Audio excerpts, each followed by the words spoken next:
Plus de 7 mois après l'élection présidentielle, le Togo dispose désormais de son nouveau gouvernement composé de 34 ministres dont 11 femmes. Quelle lecture peut-on faire de cette équipe dirigée par Victoire Tomega Dogwe? Les spécialistes sont sur place pour en débattre. Bonsoir et bienvenue. Pyramide FM, heureux de vous servir. Spiro Maolé, bonsoir. Bonsoir Honoré, bonsoir aux auditeurs de Pyramide FM. Comment allez-vous? Par la grâce de Dieu, je vais bien. Vous étiez où hier en début de soirée au moment de l'annonce du gouvernement? J'étais au bureau. Bon, de toutes les façons, ça avait déjà couru en coulisses que le gouvernement allait sortir. Donc j'étais au bureau et j'attendais patiemment les noms pour voir un peu ce que l'avenir nous réserve. Et donc j'ai pris mon temps pour écouter. Et voilà, donc j'étais là. On verra ensemble tout à l'heure, on va revisiter les différents noms qui composent désormais le nouveau gouvernement du Togo. Ibrahim, bonsoir. Bonsoir Honoré, bonsoir aux auditeurs et auditrices. Ça va? Oui, en forme, ça va bien. Vous avez été surpris par l'heure à laquelle l'équipe gouvernementale était sortie, puisqu'on est souvent habitué à 20h, 13h ou 22h. Non, vous savez, les Togolais sont habitués avec les caprices de nos autorités. Donc, quand ça leur plaît, à tout moment, ils peuvent prendre des décisions. Et donc, on est habitué, on s'attend à tout moment. Je retourne, je rappelle le président du groupe d'action pour la gouvernance et la démocratie. Ibrahim Acha, c'est le directeur de la publication de Temps Nouveau. L'autre invité, l'autre directeur en studio, c'est Gérard Wessan. Gérard, bonsoir. Bonsoir Honoré, ça va très bien. Ça peut vous épargner tout le... Oui, j'ai bien failli vous confondre à nos amis de près de la frontière à côté. Ah ben oui, vous n'avez pas, parce que je suis habillé avec un chapeau et tout. Il faut préciser la frontière Est. Je voulais être un peu traditionnel. Ouais. Et c'est vrai que je viens un peu de là. Hein. Oui, ça se voit. Je viens un peu de là. Les Togolais ont toujours une origine. Hein. Oui. Ben oui, donc...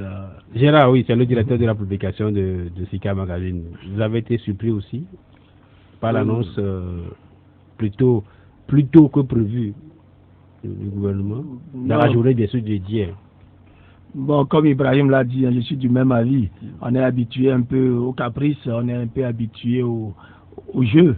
En fait, c'est pour dire, c'est pour causer après dans le bureau, on les a surpris et tout ça. C'est un peu un jeu parce que les gens qui dirigent actuellement ne sont pas soumis à une pression. Ils ne sont pas soumis à des règlements qu'on leur dise, après tel nombre de jours, vous devez former le gouvernement, après les élections, vous devez choisir un nouveau Premier ministre. Non, on est soumis à aucune pression, donc on fait un peu ce qu'on veut. Il faut qu'ils en jouissent, parce que c'est leur moment. Parce que quand les pressions, quand l'environnement international va changer encore, quand il n'y aura plus le soutien de certains pays, de certaines chancelleries, tout ça là, il va falloir que tout le monde rentre dans les rangs et qu'on respecte plus les citoyens, qu'on fasse un peu plus ce que le citoyen veut, ce que la loi dit et tout. Donc tant que c'est un peu large comme ça, il faut en profiter. Moi, je leur souhaite beaucoup de chance et beaucoup d'amusement. C'est ce qu'on constate, c'est ça? Bon, oui. Avant que de rentrer dans les détails et voir un peu qui sont venus, qui sont repartis, Spiro, dans ce studio, on a longuement épilogué sur le fait qu'on est en état d'urgence, que la mise en place d'un nouveau gouvernement ne serait pas possible. Mais aujourd'hui, on a encore au moins 3 mois et demi d'état, disons 5 mois et demi d'état d'urgence, mais bon, tout va très vite. Au bout d'une semaine, on a tout. Bon, moi, je voulais plutôt croire que on nous a écoutés à la dernière émission ici, où nous avons dit qu'il vaut mieux oublier cette histoire d'état d'urgence pour nous donner un bon gouvernement et que les choses avancent, qu'on peut toujours continuer par combattre coronavirus, mais en prenant soin d'avoir une gestion saine du pays. Donc, je voudrais oser plutôt croire que les autorités ont écouté Pyramide FM et que nos petites voix ont porté. Bon, dans tous les cas, les résultats sont là. Nous avons un gouvernement. Et donc, il faut maintenant voir ce que ça va nous donner. Bon, maintenant, nous avons tous nos avis sur ce gouvernement. Je crois qu'on aura le temps d'en parler. Oui, ça va être un peu fastidieux que de parcourir ces 34 noms, mais pêle-mêle, les nouveaux qui sont là, vous avez une idée là-dessus. Le ministre de l'Action sociale, d'abord la première ministre ou le premier ministre, Victoire Tomega Dogwe, qui remplace c'est l'homme Classou. C'est une première dans l'histoire politique du Togo. Dans le nouveau gouvernement, on rencontre également 11 femmes, ce qui n'est pas également... c'est du nouveau également. Il s'agit notamment de la ministre de l'Action sociale, de la promotion de la femme et de l'alphabétisation, à Dioville-Olognou, à Pédo épouse, à Nakoma, ministre des Armées, Marguerite Essozimna Nyakade. Vous pouvez avoir d'autres noms, comme ministre du Développement à la base de la jeunesse et de l'emploi des jeunes, Myriam Dossou d'Almeida, ou encore... oui, c'est... Non, je parle des femmes d'abord. Oui, vous avez la ministre des Sports et des Loisirs, Lydie Kedeka Bessi Kama, c'est une dame également. Elle est également nouvellement venue. L'autre, c'est Akla Agbassi, si je ne me trompe, oui. Ministre délégué auprès du ministre de la Santé, de l'Hygiène publique et de l'accès universel aux soins, chargé de l'accès universel aux soins. C'est bien ça. C'est également une dame, sans oublier celle qui était là auparavant, notamment Sina Lawson, qui garde son poste. Madame Zouriatou également qui reste en poste, tout comme Mazama Assi, la ministre chargée de l'inclusion financière de l'organisation du secteur informel. Sandra Johnson également, ministre, secrétaire général de la présidence. Oui. C'est les femmes que je parcours comme cela. Maintenant. Oui, mais si tu permets, je voudrais d'abord avoir un avis, enfin donner un avis global sur un certain nombre de choses, notamment sur la forme. Parce que moi, personnellement, jusqu'à présent, j'essaie de parcourir, parce que moi je ne suis pas journaliste, donc j'essaie de parcourir un peu ce que les divers organes nous offrent. Et j'ai l'impression qu'il n'y a pas le respect des procédures protocolaires. C'est-à-dire qu'on aligne les noms avec les ministères, on ne semble pas voir qui a préséance sur qui. Il y a 2 ministres d'État, on a vu. Moi j'ai vu un seul, hein. Boukessi, Paradoa Boukessi, seul qu'on a mis ministre d'État. Et juste après, un peu avant de venir ici, j'ai vu la liste en images. Et là, au moins, j'ai commencé par voir, on a mis le président de la République, Premier ministre, et puis on a mis Paradoa Boukessi. Donc je me disais qu'on allait suivre, et puis je constate qu'après Ducé, il y a des jeunes qui arrivent avant de voir un peu plus loin Bawara et avant de voir Afouacha Dedi, etc. Parce que, en principe, pour moi, quand vous êtes vice-président du parti qui a remporté les élections, si vous devez aller au gouvernement, vous devez quand même avoir une certaine préséance par rapport aux autres. Mais là, on les voit un peu dans le lot. Qui doit classer pour nous, on ne sait pas. Ça laisse un flou. Et ça, ce n'est pas normal. Parce qu'on a toujours... La pratique républicaine voudrait qu'on les classe un peu par rapport à leur préséance dans le gouvernement. Et donc, Boukessi est respecté dans une liste, j'ai vu, mais pour le reste, je crois que c'est un mélange hétéroclite. Deuxième observation, c'est que j'ai vu que ce gouvernement est encore incomplet. C'est incomplet parce qu'il y a un ministère qu'on a dit rattaché à la présidence. Il s'agit du ministère du plan et de la coopération. Non, ça du plan et de la coopération, et qui n'a pas de rattaché à la présidence. Rattaché à la présidence, simplement comme ça. Ça veut dire que peut-être on va encore nous envoyer un dernier ministre. J'ai souvenance qu'une fois, je crois que ça doit être avec un des gouvernements Classou, on nous a donné des listes. Et puis au Conseil des ministres qui a suivi, on a vu des gens qui n'ont pas été donnés clairement à la veille. Il s'agit de Classou 2. Oui, il s'agit du ministre Solitoki Esso, qu'on a vu au Conseil des ministres. Ministre chargé des affaires présidentielles. Voilà, et donc on s'est rendu. Donc finalement, est-ce que nous avons 34 ministres, ou nous avons un peu plus, ou nous aurons encore un peu plus? C'est l'occasion de dire que pour un pays de 7 millions d'habitants, ça fait un peu trop de ministres quand même. Ça fait un peu trop de ministres. Et il faudrait quand même que nous arrivions dans la bonne gouvernance, à savoir qu'on n'est pas obligé d'avoir des ministres pour tous les départements. On peut avoir des directeurs généraux, des directeurs centraux qui peuvent être rattachés à un plus grand ministère. Et la dernière chose, c'est que j'ai bien vu que la nomenclature de certains postes ministériels a changé. Oui, Moi, ça me fait toujours un peu mal, parce que lorsque vous changez les nomenclatures, il faut changer tous les papiers en tête. Il faut changer même les façades de certains ministères. Et ça, c'est des coûts engendrés. Et moi, ça me fait toujours un peu mal. Je pense que c'est un peu de dépenses futiles qu'on peut gérer d'une autre façon. On a des ministères classiques qu'on doit pouvoir avoir. Et les autres, on n'est pas obligé d'avoir des ministères. On peut les commuer en direction. C'est des petits sous qu'on peut toujours faire gagner à l'État. Voilà mon observation générale sur ce que je vois. Tout à fait, oui. En parlant des ministres femmes tout à l'heure, je finissais en évoquant la dernière, c'est Maounio Mila Adjablé. Il semble que c'est la Benjamine de l'équipe, elle a 29 ans, une ingénieure. C'est une ministre déléguée auprès du président de la République chargée de l'énergie et des mines, que j'ai eu le plaisir de croiser ici dans une émission du Monde du Travail entre-temps. Elle va se rappeler. Si vous retrouvez également dans le groupe, dans ce groupe, il y a de nouveaux noms. Ibrahim, des noms qu'on découvre pour la première fois dans le gouvernement, notamment les Kofi Tcholenyan, ministre de l'urbanisme, de l'habitat et de la réforme foncière, même si on le connaissait député déjà, notaire. C'est la première fois qu'on le voit dans ce groupe, tout comme Esson Nanam. C'est juste des noms que je cite, il y en a plein.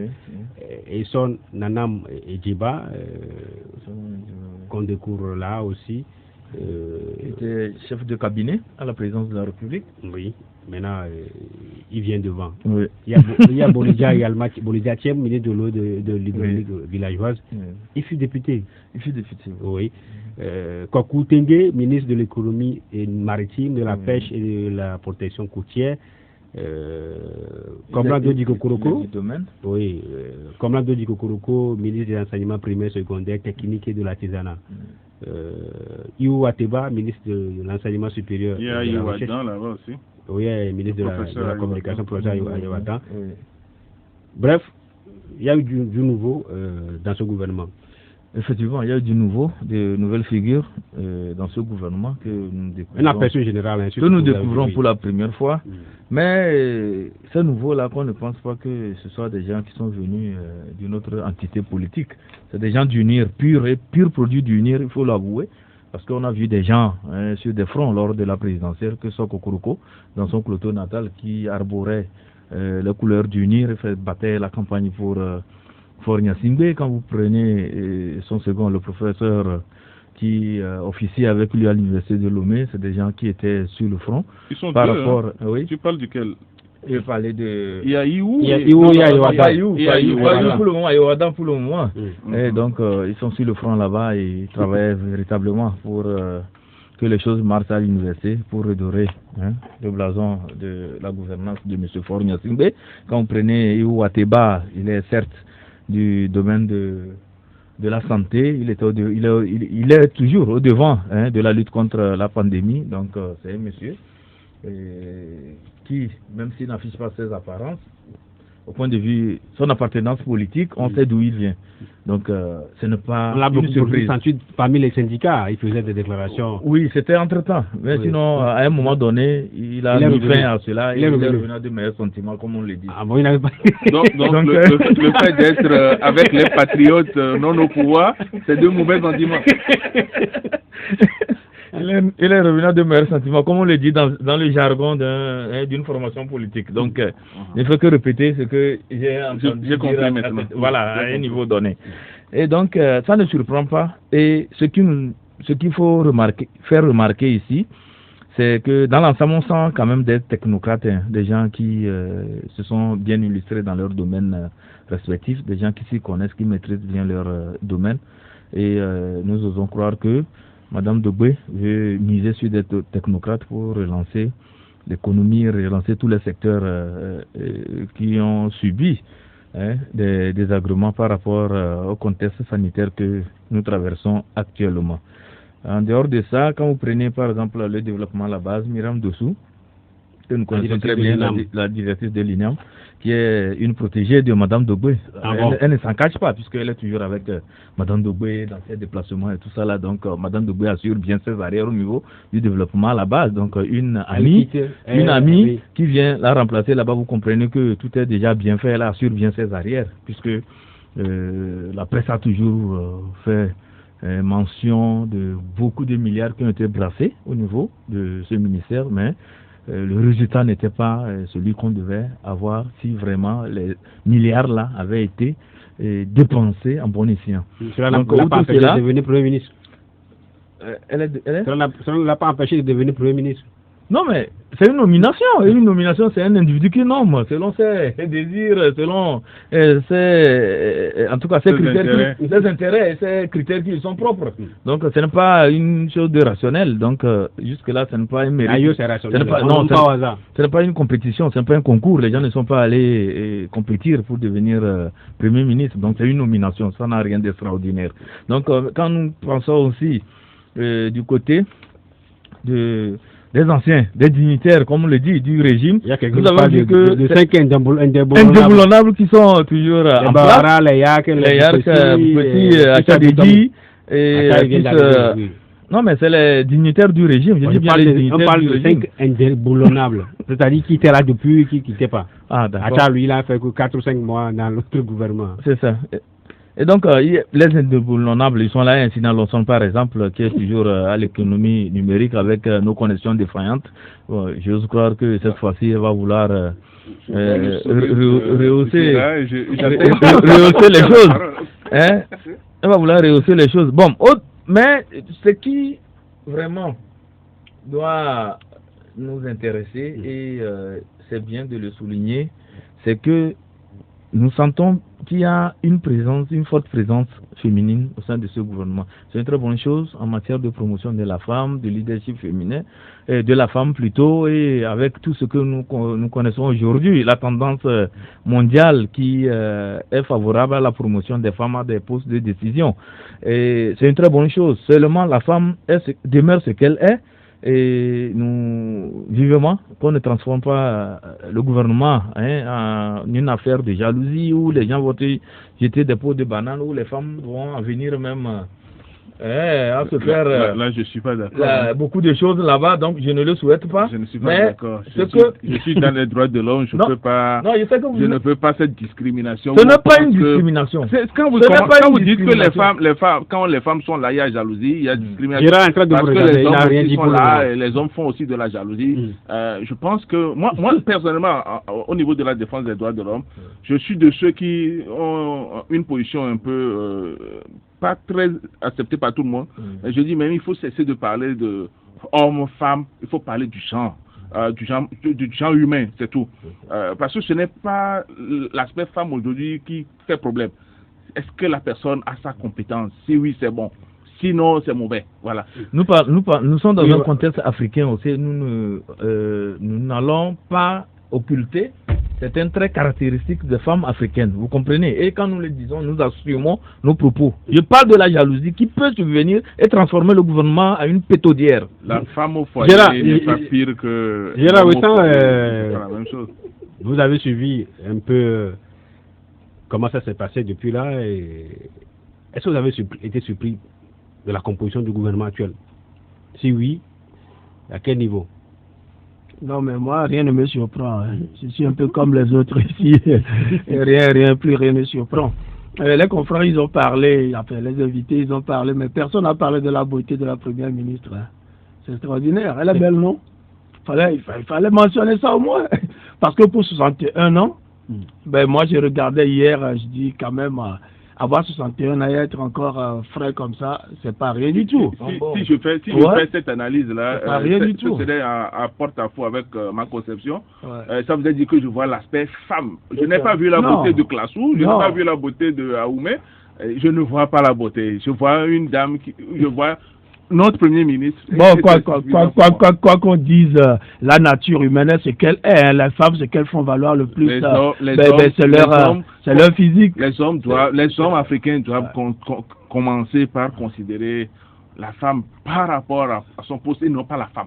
aller demander à Dominique Strauss-Kahn s'il a considéré seulement, qu'on le veuille ou non, la nature humaine est la nature humaine. Mais quand on voit une femme, c'est que d'abord il faut valoir c'est son physique, c'est ses atouts. Et Dieu nous a créés comme ça. Gérard, revenons à l'équipe gouvernementale, oui. Oui, mais non, mais vous n'allez quand même pas m'interdire de parler de cette femme-là à succès. Parce que déjà à 61 ans, regardez tout son parcours. Le PNUD, ministre et maintenant Premier ministre, elle a conservé quand même une certaine fraîcheur. Mais quand même parlons de ça pour donner de l'espoir à nos sœurs qui pensent que la femme est faite pour le foyer, la femme est faite pour aller vendre, je sais pas moi, des slips et des pantalons au marché. Non, on peut aussi être femme et réussir extraordinairement.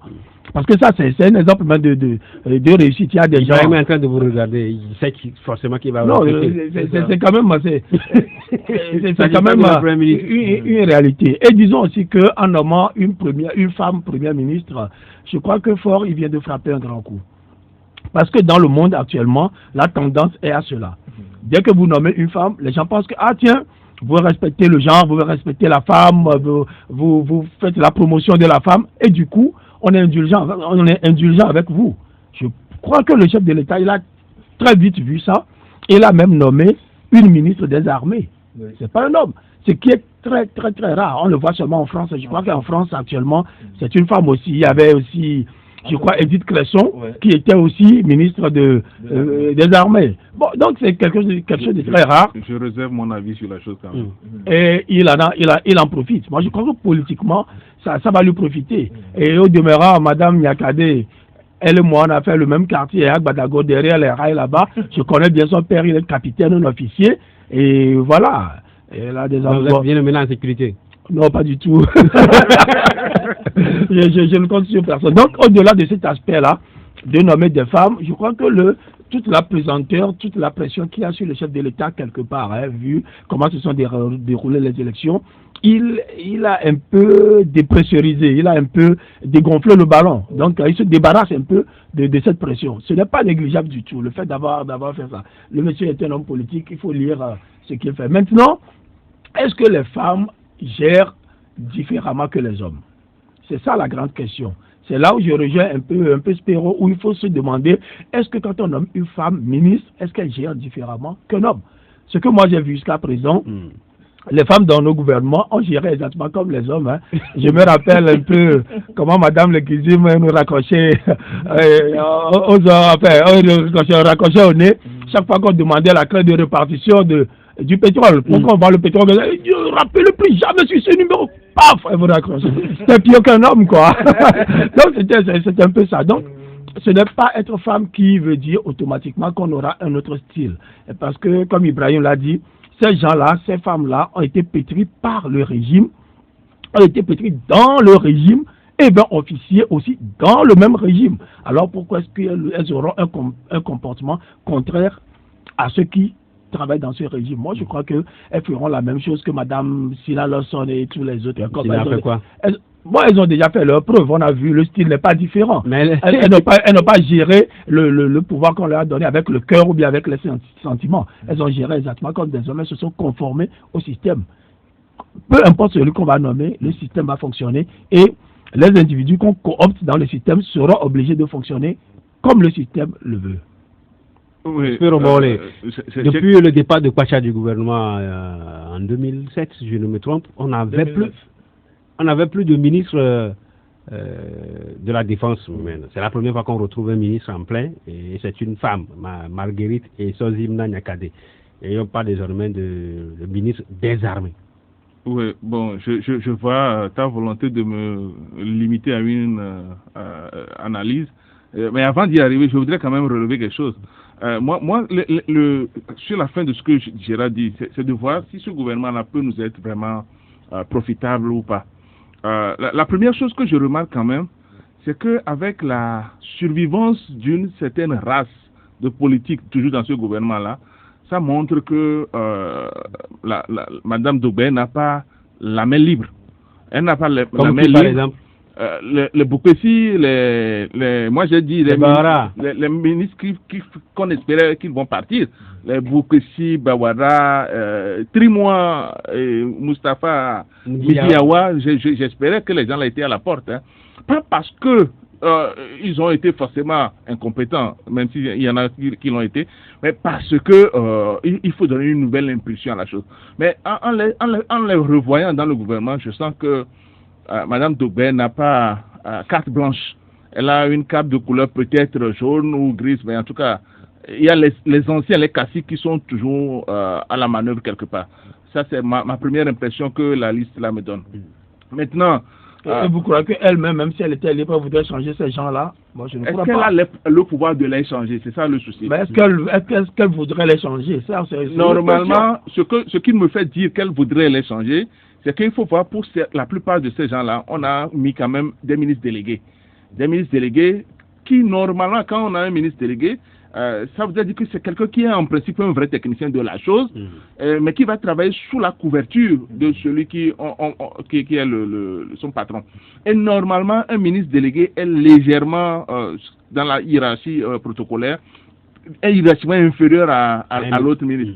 Bon, donc ça nous renvoie encore à ce tableau-là que j'aurais aimé qu'on puisse nous faire. Il y a ministre d'État, ministre délégué, secrétaire d'État. Par rapport au gouvernement, quoi, tel que ça se présente. Donc, ce que je voulais revenir là-dessus, Gérard, c'est que en plaçant par exemple quelqu'un pour être à côté de Midi Yawa, c'est reconnaître qu'en réalité, qu'on a vraiment besoin d'un technicien, mais bon, comme on ne peut pas faire sortir l'autre, il est toujours là et il a quelqu'un qui travaille et à qui il rencontre. C'est l'impression générale que ça donne. Moi je ne suis pas dans les coulisses pour avoir ces informations. Mais parfois aussi c'est pour ne pas éclater le ministère. Quand le travail est grand, la fonction dépasse la personne. Au lieu d'éclater le ministère, on a même un ministre délégué. Ça c'est en général la façon de procéder dans nos pays africains, en Europe. On placera un ministre et tout ça, ça va être d'autres services, direction, services généraux et puis l'affaire serait passée. On n'est pas obligé de mettre pour tous les axes de gouvernance des gens forcément comme ministre. Sinon, ce serait toujours avec les 30 et quelques postes pour 7 millions. Je pense que... Donc voilà un peu l'aperçu que je donne. Maintenant, sur les nouvelles entrées, dont notamment au niveau de l'armée, en Afrique, il faut reconnaître que l'armée a toujours été une préoccupation pour les jeunes démocraties. Et dans la plupart des pays, c'est souvent le chef de l'État qui prenait toujours ce ministère-là. Même au Togo, c'était toujours le chef de l'État. Le président Yadema était toujours ministre de la Défense. Mais entre-temps, il a laissé après, oui. Mais toujours, il était là, à la baguette. Je crois que le président Faure Gnassingbé aussi, à un moment donné, il était. Après Kwacha, il a pris. Oui, voilà. Donc, c'est donné à quelqu'un. Mais en Afrique, nous avons le poids des généraux qui fait que si on met... Normalement, c'est un civil qu'on met dans les pays démocratiquement avancés. C'est des civils qu'on met. Et donc, c'est une bonne idée de mettre encore un civil là-bas. Mais quel civil? Parce que pour moi, Madame Nyakadi, que je ne connais pas, elle que je ne connais pas de la BTCI. Oui, enfin que je ne connais pas en tant que ministre. Donc, je sais qu'elle a été à la BTCI. Les jugements sont partagés sur elle. On n'a pas montré, elle n'a pas montré trop de rigueur dans la gestion au niveau de la BTCI. Les gens en parlent. Il y en a même qui vont jusqu'à dire qu'elle a détruit en partie le travail que Sani Yaya a eu à faire là-bas avant de partir. Donc il y a tous ces éléments-là. Mais je ne vois pas vraiment ce profil-là prendre aujourd'hui la défense. Même si son père a été capitaine. Même qu'il ne l'a pas tout à l'heure. Moi j'ai appris même qu'elle était l'épouse légitime d'un qui était également un militaire. Bon, même avec cette parenté-là, je ne suis pas convaincu de son efficacité dans le contexte de notre armée togolaise. Bon, maintenant, est-ce qu'il faut prendre un ministre juste pour prendre... Moi, j'aurais encore préféré que ce soit le chef de l'État qui garde ça, pour qu'on le rende responsable de tout ce que l'armée fera toujours. Parce qu'au moins, on sait que lui, en tant que chef d'État, quand il va quand même essayer de canaliser les gens, ça peut marcher. Je ne vois pas encore cette dame-là, mais je ne veux pas avoir d'a priori là-dessus. Espérons qu'elle pourrait, dans notre intérêt à tous, qu'elle pourrait être utile, mais honnêtement, je ne vois pas. Je ne vois pas. Ibrahim, on a également vu des professeurs beaucoup plus en vue qui sont venus dans le gouvernement. On parle notamment du professeur Dodiko Kuroko, président de l'université, qui est venu dans ce gouvernement avec le portefeuille du ministère des enseignements primaires, secondaires, de l'artisanat, de la formation professionnelle, tout ça, en même temps. On a vu également Iou Ateba, devenu ministre de l'enseignement supérieur. Tout comme Akola Iwadan, qui est devenu ministre de la communication. On les voyait tous. Il fallait me poser cette question. Bon, vous pouvez reprendre ça après. Oui, c'est pas ça même. Ah, ça me ferait plaisir. Ah, oui. Non, juste parce que j'ai deux mots là-dessus. Oui. La première observation que je fais avec ça, c'est que Dodi Kokoroko, qu'on le veuille ou pas, on a vu sa rigueur de gestion, sa volonté de faire un certain nombre de réformes. Et aujourd'hui, la dernière fois à notre séance, à notre émission ici, nous avons déjà soulevé le fait qu'on a besoin de revoir l'enseignement pour que depuis le primaire, on puisse insérer par exemple la formation civique et tout ça là. Donc, on espère qu'on le met là-bas pour faire la réforme, une réforme efficiente et utile de notre éducation. Mais sauf que moi, mon problème, c'est que est-ce qu'il a fini de faire ce qu'il était en train de faire, ou est-ce qu'on a fait 4 ans. Il a fait 4 ans là-bas. Oui, mais est-ce qu'on a pu trouver, on a sous la main quelqu'un qui aura les mêmes facilités pour avoir le financement. Surtout. Pour avoir le financement, parce que lui au moins il avait des financements. D'autres n'ont pas démérité parce qu'ils n'ont pas d'idées, mais ils n'avaient pas les moyens de les réaliser. Lui il avait eu, est-ce que celui qui va venir a les mêmes opportunités? Si oui, tant mieux. Bon, maintenant pour le professeur Ihou, à l'enseignement supérieur, est-ce qu'il a fini de gérer notre problème sanitaire? Pourquoi ne pas le placer plutôt à la santé au lieu de l'envoyer à l'enseignement supérieur? C'est là où ça me fait encore un peu réfléchir. Mais je suppose que comme on a mis quelqu'un pour seconder Midi Awa, on compte beaucoup sur cette personne-là au niveau de la santé. C'est pour ça qu'on n'a pas voulu envoyer Ihou là-bas. Bon, Ayewadan aurait pu... bon. Il est le ministre de la communication, des médias et porte-parole du gouvernement. Moi, je le connais parce qu'il a fait beaucoup de... Il a écrit des choses sur le droit du numérique, le droit des médias. Je connais aussi un peu sa rigueur dans un certain nombre de domaines sur le plan... académique. Des juristes, on sait, oui. Donc je le connais sur ça. Maintenant, moi je vois plus qu'on veut l'utiliser comme porte-parole, parce que c'est quelqu'un qui a le verbe facile, qui a les qui manipule quand même l'art de convaincre. Et donc je suppose que c'est des éléments qu'on va utiliser chez lui. Mais comme je le dis, il ne faut pas déposséder l'université de Lomé. Parce que c'est une bonne partie qu'on a pris comme ça.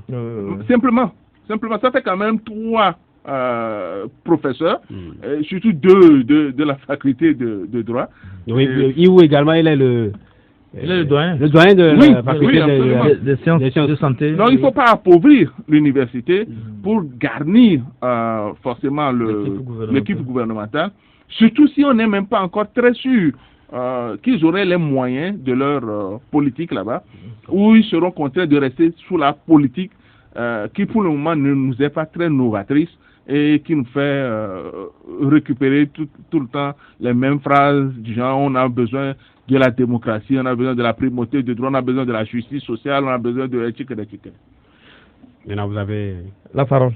Ok, je vais revenir pour dire que ces professeurs que vous avez mentionnés, c'est des professeurs que nous connaissons très bien et qui sont à l'université. Quand je prends Dodi Kokoroko, il a fait des réformes à l'université, il a changé le visage de l'université. Sur ce plan, c'est quelqu'un sur qui nous pouvons compter par rapport au programme.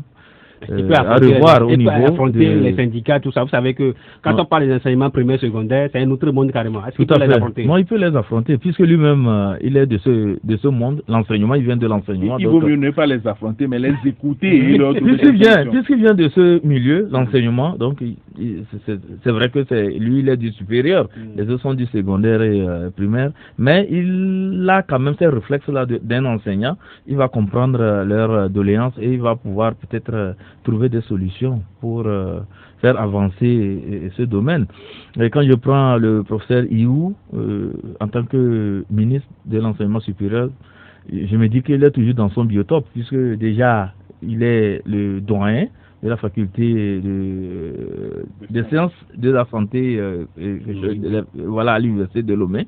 Donc, il vient aussi du domaine de l'enseignement. Donc, il pourra aussi innover et pouvoir trouver ce qu'il y a lieu de faire pour faire avancer l'enseignement supérieur dans notre pays. Mais ce que je crains, c'est que c'est des gens que je vois comme des gens qui ont un esprit réformateur, c'est-à-dire des gens qui veulent faire progresser les choses, des gens qui veulent initier beaucoup de choses. Quand vous prenez Kokoroko, ben c'est avec tact et beaucoup de génie qu'il a pu améliorer beaucoup de choses sur le campus et même instaurer en tout cas des actes de formation au niveau de l'université. Quand vous allez maintenant, il y a des études sur le plan doctorat, sur le plan master. Il a introduit beaucoup de choses et qui s'adaptent au marché de l'emploi. Donc, s'il n'avait pas cette facilité de réfléchir et de pouvoir proposer des choses, je ne suis pas sûr qu'on allait acclamer tout le travail là qu'il a fait à l'université. Mais est-ce qu'il pourra le faire au niveau du gouvernement? C'est ça la question. Donc, il faudrait que Madame le Premier ministre soit beaucoup plus, il faudrait qu'elle soit beaucoup plus flexible pour permettre à ce que ces talents-là qui viennent au gouvernement puissent apporter quelque chose. Mais si elle veut aller dans son élan de c'est moi le chef, c'est moi qui dois faire ceci, je me dis que vraiment, ça craint beaucoup parce que ces gens-là risquent d'être clochardisés et surtout dans les régimes sous les tropiques, c'est quand vous êtes trop bon aussi, quand vous êtes quelqu'un aussi qui veut apporter une touche nouvelle à ce qui se fait, vous êtes tout de suite marginalisé, on fait tout pour vous ridiculiser. Donc je pense que faisons un effort pour faire avancer le pays que d'aller dans les ressentiments ou bien faire des jugements a priori parce que telle personne, qu'est-ce qu'il veut nous prouver? Non, je pense qu'il faut faire un effort pour se départir de cet esprit négatif-là qui retarde toujours les choses dans notre pays. Gérard, il y en a qui pensent que très souvent c'est pour noyer des gens qu'on les envoie loin et puis bon, ils disparaissent comme ça dans la nature. Ouais, d'abord, je propose qu'on mette des tarifs maintenant pour les prises de parole. Oui. 1 minute, 5 minutes. Et vous allez voir, les gens vont parler moins. Et moi, je vais repartir d'ici riche. Donc, moi, la remarque que je voudrais faire d'abord, en parlant de Doji Kokoroko, les gens parlent très bien de ce monsieur, mais moi, je ne vois sincèrement pas ce qu'il a fait de très bien. Parce qu'il suffit d'être tâcheron ou bien ingénieur en génie civil pour faire ce qu'il fait là. Parce qu'il s'agit de construire certaines routes, certains amphithéâtres et tout. Mais fondamentalement, qu'est-ce qui a changé à l'université? Le système d'enseignement, les bibliothèques, la façon d'enseigner les élèves, est-ce que quelque chose a changé? Moi, je ne vois vraiment pas. Quand je vois aujourd'hui ce que le niveau des étudiants, moi, je me dis que c'est toujours en chute libre. Alors, pourquoi est-ce qu'il faut dire que quelque chose a avancé? Parce qu'on a construit certaines routes, alors on n'a pas besoin d'être professeur d'université pour le faire. Il suffit d'être un tâcheron. Comme cela ne se faisait pas avant, on a vu qu'en 4 ans, par exemple, en 50 ans, quand on enlève, en 50 ans, si on enlève les 4 ans, bon, il n'y a rien, quoi. Il n'y a rien, ça oui. Oui, mais est-ce que c'est parce qu'il est professeur d'université qui le fait? Non, je crois que seulement qu'on lui a donné des moyens. C'est ce que je disais oui. Parce que Spero parlait de ça, les facilités pour avoir le financement, parce qu'il faut savoir aussi convaincre les décideurs pour pouvoir avoir de l'argent. Ce que moi je voudrais quand même qu'on ait à l'esprit, c'est que les postes de ministre sont des postes politiques. Oui. On n'a pas besoin d'être médecin pour être ministre de la Santé. Tout à fait. On n'a pas besoin d'être militaire pour être ministre de la Défense. Donc, Doji Kokoroko aussi, il n'a pas besoin d'être enseignant, connaître la matière pour être aujourd'hui ministre de l'enseignement du deuxième degré ou quoi. Je ne sais même plus, je ne maîtrise pas encore. Ministre de l'enseignement primaire, secondaire, on a ajouté autre chose. Technique, artisanat. Voilà, donc, enlevons-nous ça de la tête. Sinon, un président, il va provenir de quel corps de métier? Pour être président de la République, alors il faut qu'il fasse un peu de tout, un peu tous les métiers. Non, c'est des postes politiques. Si on nomme Ibrahim aujourd'hui ministre de l'enseignement technique, il pourra le faire. Il suffit de réunir son staff, de prendre le secrétaire général de ce ministère-là, qui vous fait un état des lieux, et puis vous êtes entouré de techniciens, et vous faites votre métier. Il y a quand même certains prérequis. Non, il n'y a pas de prérequis. Le seul prérequis, c'est de savoir gérer les êtres humains. Si vous êtes du domaine, vous comprenez un peu mieux les soucis du domaine. Non.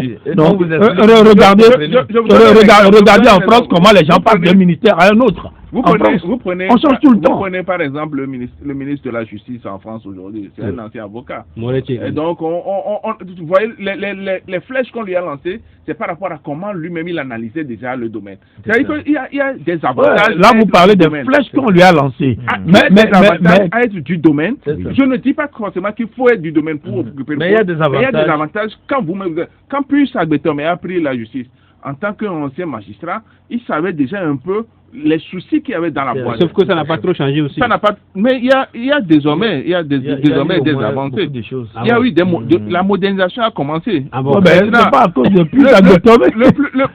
Ça a été financé sur le plan international. Oui, mais il a su traduire ça dans les faits. En tout cas, moi ce que je voudrais dire peut-être à ceux qui nous écoutent, c'est que être ministre, c'est un poste avant tout politique. Pour être ministre, il faut savoir gérer les êtres humains. Gérer la politique, faire de la gouvernance, c'est quoi? C'est le management. Oui, c'est pouvoir mobiliser les énergies qu'il y a dans votre pays. Vous voyez quelqu'un, il est un bon mécanicien, comment en faire quelqu'un qui va fabriquer des voitures pour le pays après? Donc il faut savoir lui parler, il faut savoir l'écouter, il faut faire ceci. Donc avant tout, il s'agit d'avoir des qualités humaines pour être homme politique. Mais ne pensons pas que quelqu'un d'un domaine, alors forcément, il va être mieux, il va être bon. Non. Moi, je voudrais quand même qu'on lève cet équivoque-là. Bon, j'ai pas beaucoup de choses à dire parce que les confrères, ils ont tout dit. Mais n'oublions pas que tous ces gens-là que vous avez vus, qui sont nommés ministres, demain, ils vont vous dire sous la roulette du chef de l'État et sur instruction personnelle de celui-là. Donc, multipliez-nous tout ça par zéro. Celui-ci peut faire celui-ci, celui-ci peut faire cela. Ils feront tout sous la roulette du chef de l'État et sur ses instructions personnelles. Donc, quand on met là-bas un cochon, un mouton, une poule, ce sera toujours sur la roulette du chef de l'État. Donc, ils sont tous interchangeables, ils sont tous pareils. Moi, je ne vois pas que les qualités des uns et des autres vont jouer s'ils continuent toujours à être les ministres qui sont des sous-fifres, en fait. Moi, je ne peux pas être ministre et accepter être un sous-fifre, n'agir que sous la roulette du chef de l'État. C'est pour ça que tu es avec nous ici. Ouais, c'est pour ça qu'on n'a pas entendu mon nom dans la liste. Pas seulement ça, je suis même pas compétent pour ça. Tu viens de dire que même un cochon ferait la chose qu'on n'a pas besoin, il suffit qu'il sache gérer. Bon, oui, parce que ça, c'est de l'esclavage intellectuel. Tout ce que je fais, c'est sous la houlette d'une autre personne. C'est de l'esclavage. Je voudrais quand même revenir sur un élément. Oui.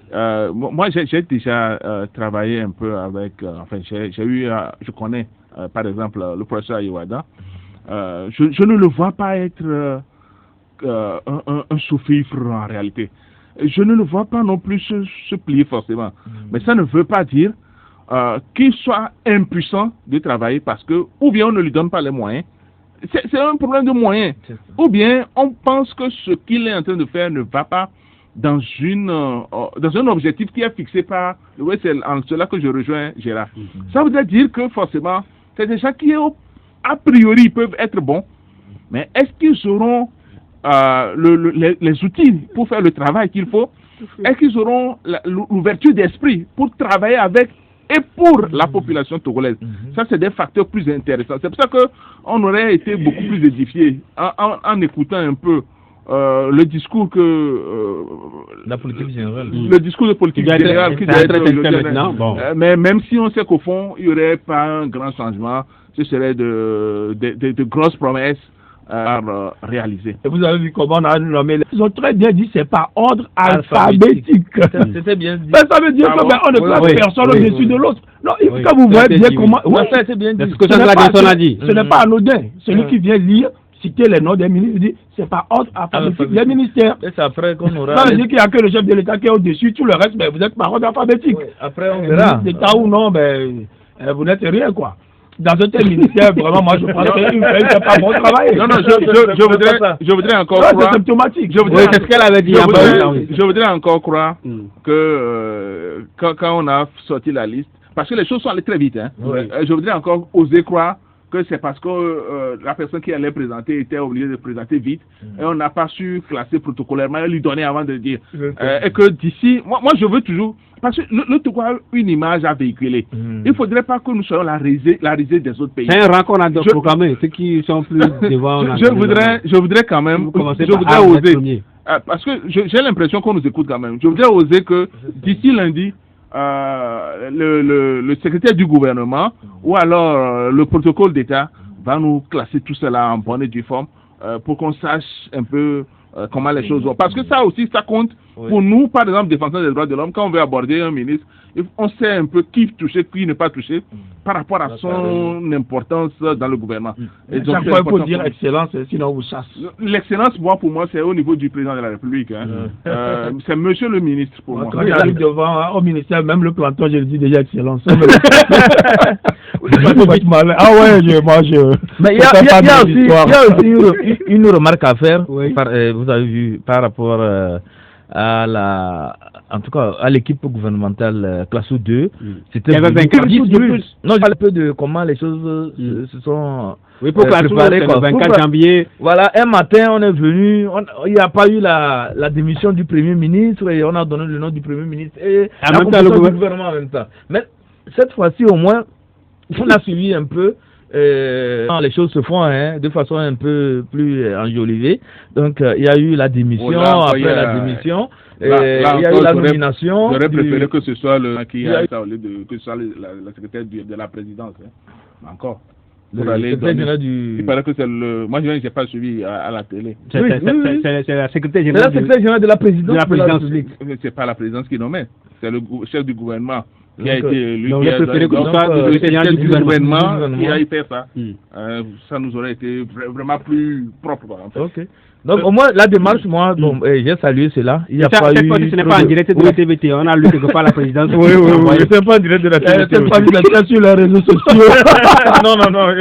On a lu ça quelque part. Et oui, au moins, un peu à la présidence. Il faut dire que ça a été fait, en tout cas dans la règle de l'art, c'est un peu présente. On n'a pas senti de l'amusement avec, en tout cas, les symboles de la République.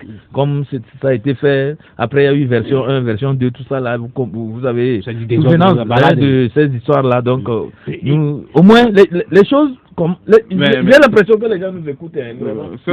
Les gens nous écoutent et à chaque fois qu'on fait des remarques, il y a quand même un effort pour améliorer. Et ça, vraiment, je salue cela. On peut enlever 9 ministères de ce truc-là sans que ça nous gêne. 9 ministères sur les 34. On peut enlever 9 pour en faire des directions générales.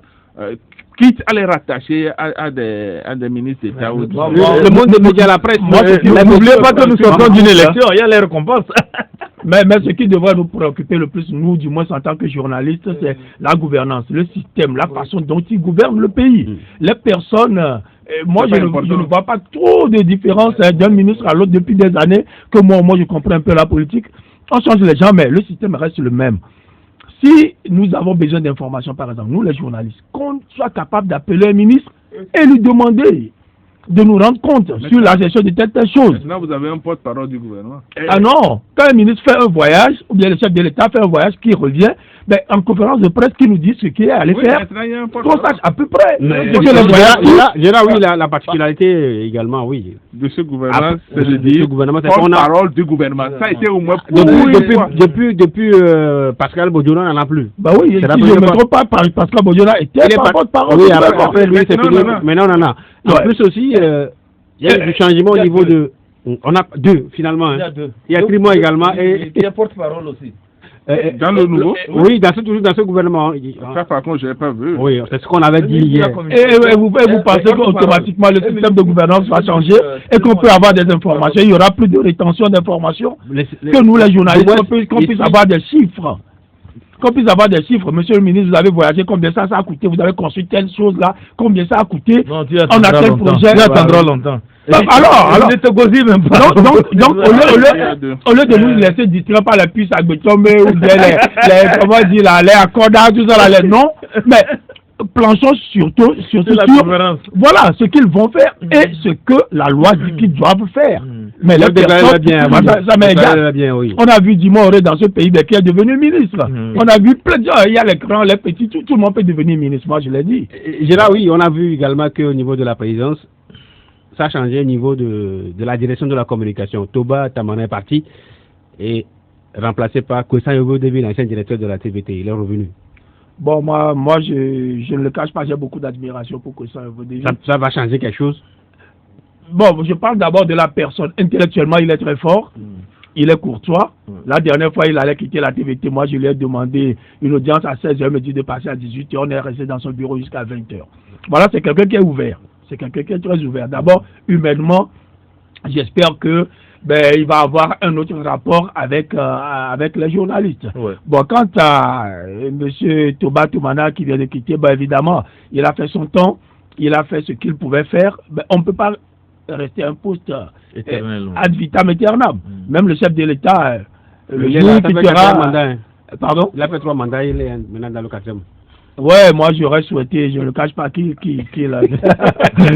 alternance, quoi. Chacun vient qui travaille un peu, qui s'en aille. C'est son premier mandat. Hein. Oui, c'est vrai, c'est cher Kondé Agba pour lui. Si vous comptez 3, lui compte 1. Bon, mais ça, c'est malheureusement les classiques du RPT. C'est des gens qui n'avancent pas avec leur temps. C'est des gens qui avancent comme si on était au temps du téléphone, qu'on tournait comme ça. Quand ils ne savent pas que les smartphones ont été inventés. C'est des gens de l'ancien temps. Mais le progrès ne va pas attendre ces gens-là. Non, le monde progressera sans eux. Peut-être qu'ils ont un avantage à ce que le pays soit arriéré. Mais nos jeunes aujourd'hui, les gens vont être à leur niveau. Oui, malheureusement, il y a des gens qui retardent les autres pour qu'on ne les dépasse pas. Au lieu de faire tout pour rattraper les autres, ils préfèrent retarder. À propos de la nomination de Bodebi, directeur de la communication de la présidence. Je ne veux pas, j'ai pas d'objection particulière là-dessus, sauf à revenir sur une partie de ce que Gérard dit, mais d'une autre façon. C'est-à-dire qu'il ne s'agit pas simplement d'avoir des porte-paroles, d'avoir un directeur de la communication. Qu'est-ce que vous allez nous servir? Jusqu'à quel niveau d'information le peuple a droit? C'est ça qui va être plus important. Est-ce qu'aujourd'hui, avec Kwesson Obodebi, on va avoir plus d'informations qu'avant? Est-ce qu'il aura le droit et la possibilité de nous donner beaucoup plus d'informations? Est-ce que, par exemple, le professeur Iwada, ou, bon, je préfère lui comme porte-parole. Écris-moi. Oui, juste, pas par rapport à la personne, mais par rapport à leur intervention. Rappelez-vous avec cette histoire de l'interview, 2 interviews ratées que le ministre Trimois a eu à faire. D'abord avec les histoires d'armes qui a circulé beaucoup longtemps, et ensuite avec l'hôpital. Donc, vous voyez. Donc, mais au-delà de tout ça là, qu'est-ce qu'on leur permettra de nous servir? Est-ce qu'aujourd'hui on aurait un peu plus de transparence dans la gestion de nos... Et si on doit avoir la transparence... Moi, je dis non en même temps. Il y a eu là-bas Guy Mario, est-ce que quelque chose a changé? Après, il y a eu Pechezi, quelque chose a changé. Après, il y a eu Toba, quelque chose a changé. Il y aura le Bodebi, on aura toujours la même chose. Heureusement que les 3 que tu quittes là, si je dois faire des observations subjectives là-dessus, je placerai Kwesson Obodebi largement au-dessus de l'eau. Et donc, pour encore espérer que moi, c'est toujours d'espoir que je vis. Je voudrais, même si je ne suis pas... même si je veux épouser l'idée que l'élection présidentielle entache l'existence de ce gouvernement, même aujourd'hui, selon certains, moi, ce n'est pas ça qui est fondamental pour moi. Où est-ce qu'on amène le peuple togolais? Le peuple togolais, c'est ce qui est le plus important. Donc, même si on a quelqu'un qui est mal aimé ou qui est mal élu, est-ce qu'au moins dans sa gestion, on a une gouvernance propre aujourd'hui? Est-ce que le gouvernement peut nous permettre d'avoir une meilleure gouvernance, une gouvernance opportune, avec une justice sociale, avec une primauté du droit, avec le respect de la sacralité de l'être humain? Ou encore on va se lever le matin et on va encore retrouver des gens qui sont morts la veille avec des godasses à côté, et puis on va nous dire les enquêtes sont ouvertes mais on n'aura pas d'aboutissement de ces enquêtes-là. Voilà autant de problèmes. Mais dernière chose, avec le ministère des droits de l'homme, précisément, oui, il est là.